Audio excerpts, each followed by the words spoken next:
Donc, toujours sur le sujet des médecins, on a en effet un problème d'exode des médecins au Québec, mais je pense que c'est un sujet qui n'a pas exactement à voir avec les frais de scolarité à l'université. Il faut également faire attention parce qu'il n'y a même pas 15 000 diplômés en médecine chaque année au Québec. Dans un second ordre d'idée... 15 000 diplômés, toutes disciplines confondues. D'accord, merci. Donc, on est toujours sur le sujet des médecins. Il y a justement la revue qui se nomme la revue Medical Education qui a comparé les facultés de médecine du Québec à celles de l'Ontario. L'Ontario qui a des frais de scolarité très élevés, le Québec qui a des frais de scolarité très bas. Bien sûr, les deux classes sont pleines parce que c'est des programmes qui sont tellement contingentés qu'ils réussissent à remplir la classe. Mais la question qui sont posées, c'est qui les étudiants qui sont dans ces classes-là? Est-ce que ce sont les meilleurs ou est-ce que ce sont les plus riches? Et ce qu'ils se sont rendus compte, c'est que c'était dans les facultés de médecine du Québec qu'il y avait le plus d'étudiants provenant de la classe moyenne, des milieux défavorisés et des régions éloignées. C'est ce qui me fait dire qu'au Québec, on a peut-être des classes de médecine qui sont encore plus performantes que dans le reste du Canada, puisque c'est vraiment le talent qui est le critère d'entrée et non pas les personnes du portefeuille. Et ça, je pense qu'on peut en être fier.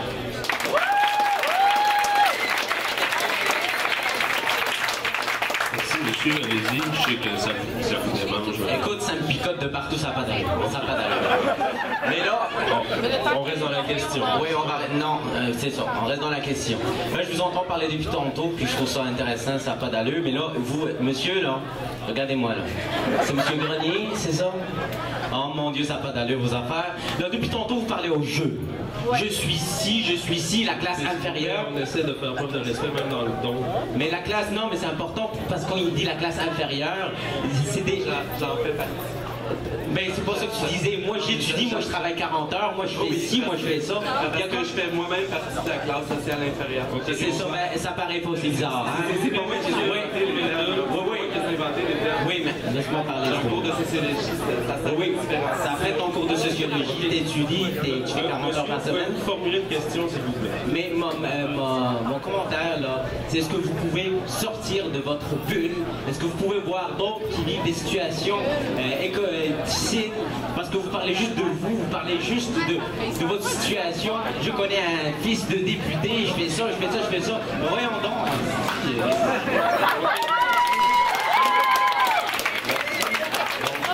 Je pense qu'on a compris la question. Donc, j'ai envie de dire que si vous avez une réponse, vous pouvez, mais vous n'y êtes pas forcément. Quand je parle d'un fils de député ou d'un enfant qui vient d'une famille complètement dysfonctionnelle, c'était pour donner des exemples, parce qu'on veut se rapprocher de la réalité de nos cercles sociaux.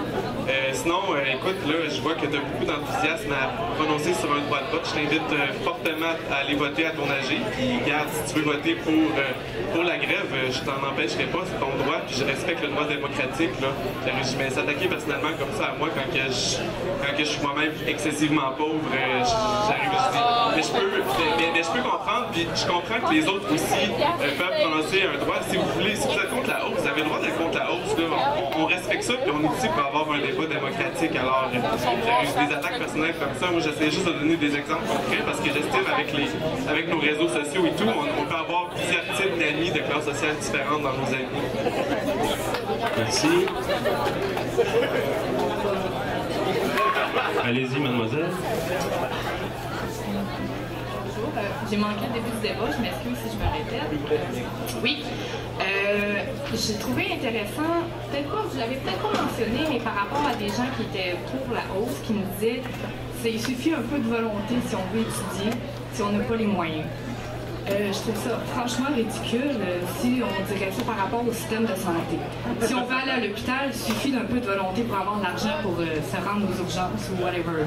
C'est pour ça qu'on a un système de santé gratuit à tout le moins. Puis, tu sais, quand c'est la tangente, ça va vers le système de santé de vitesse, on est un peu crispé par rapport à ça. Est-ce que c'est ça qu'on veut pour l'éducation aussi?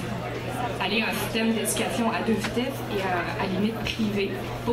Et tout ce que ça prendrait, c'est un peu de volonté pour ramasser l'argent pour étudier. Est-ce qu'on peut dire ça pour la santé aussi? Mais pour s'apporter à notre réalité, notre système de santé est déjà à 2 vitesses. La moitié de mes employeurs sont au privé, l'autre moitié est au public. Il y a en ce moment sur l'île de Montréal 150 agences de santé au privé. Je ne suis pas nécessairement... Ouais, on a un problème technique. Je ne sais pas, est-ce que quelqu'un connaît les animateurs de la radio? Non. Si vous voulez finir de répondre, vous pouvez, on conclurait après de toute façon.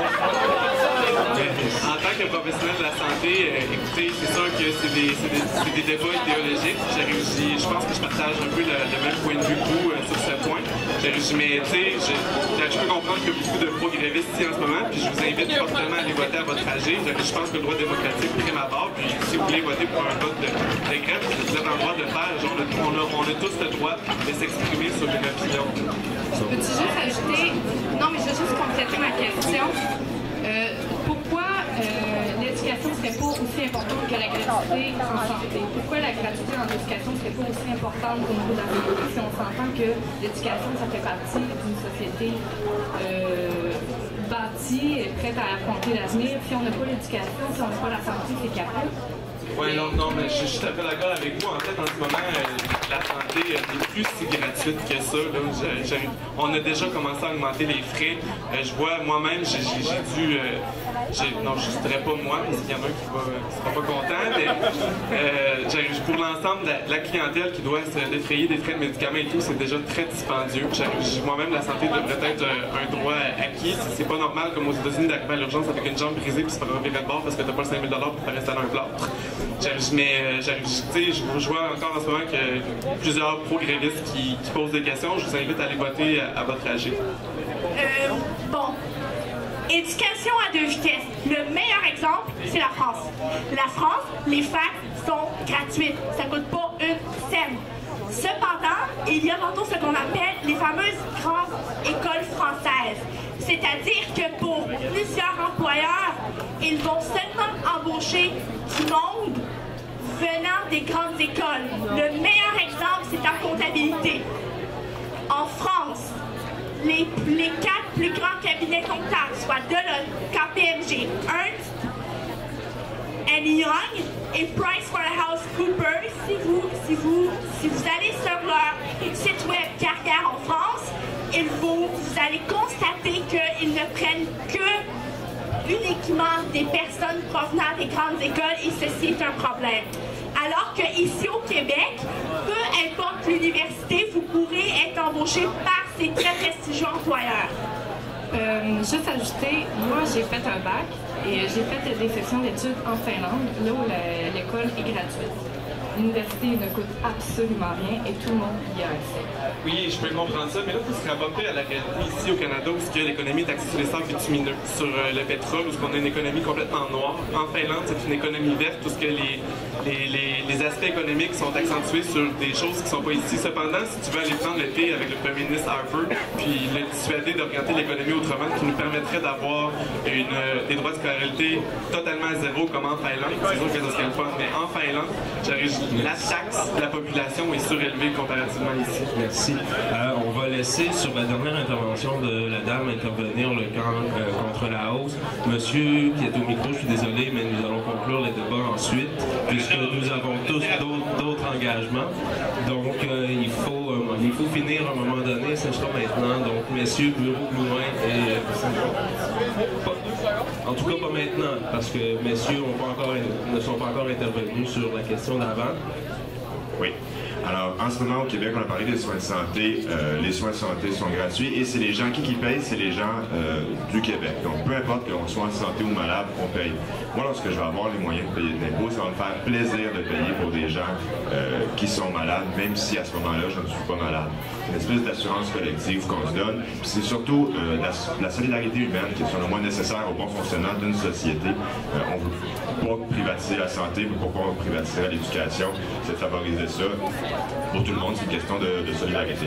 Aussi, là, on parle de développement économique. Ben, maintenir de bas frais de scolarité, c'est bon pour l'économie. Si on veut développer une économie verte, ben, ça prend des gens qui étudient dans des programmes de pointe. Si on veut développer une économie du savoir, une économie qui est compétitive avec les autres pays, ben, ça prend de bas frais de scolarité, ça prend de l'assister aux études. C'est comme ça qu'on va être capable d'être compétitif. Puis, oui, en Norvège, ils ont la gratuité scolaire. Pourquoi pas cheminer dans cette direction-là, lorsqu'on aura un parti, du moins, qui va travailler dans ce sens-là.